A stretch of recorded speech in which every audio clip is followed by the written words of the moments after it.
स्मिता जोशी बोरिवलीन आपल्याला प्रश्न विचारतायत. विचारा.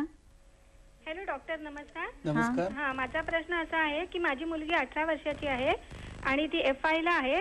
तिने तिचं करिअर पण निवडलेलं आहे, पण तिला त्या दृष्टीने मेहनत करायची किंवा घरातली कामं करायची अशी जबाबदारीने नाही वागत. ती अजून अदर ऍक्टिव्हिटीज मध्ये तिला इंटरेस्ट आहे. तर 18 वर्षाची झाली, कधी तिला मॅच्युरिटी येणार?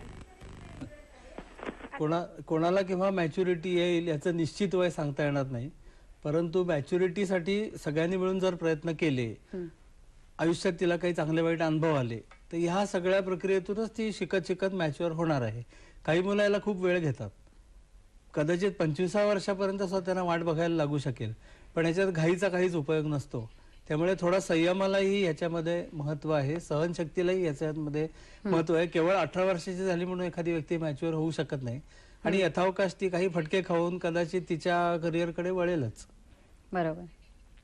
आजचा हा विषय खरं तर संतुलन, समायोजन आणि सुसंवाद याच्यातून सुटणारा आहे, पण त्यासाठी आपण आई वडील म्हणून, समाजातले घटक म्हणून, कुटुंबातले घटक म्हणून किती प्रयत्न करतो आणि किती करायला हवेत, या निमित्तानं आज आपण हे डॉक्टरांच्याकडनं जाणून घेतलेलं आहे.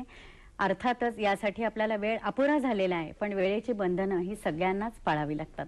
डॉक्टर, तुम्ही इथे आलात आणि आमच्या प्रेक्षकांना जी मनमोकळेपणाने आणि खूप चांगली मार्गदर्शनपर उत्तर दिलीत, त्याबद्दल हॅलो सखीच्या वतीनं, मुंबई दूरदर्शनच्या वतीनं मी तुमचे आभारी आहे. धन्यवाद.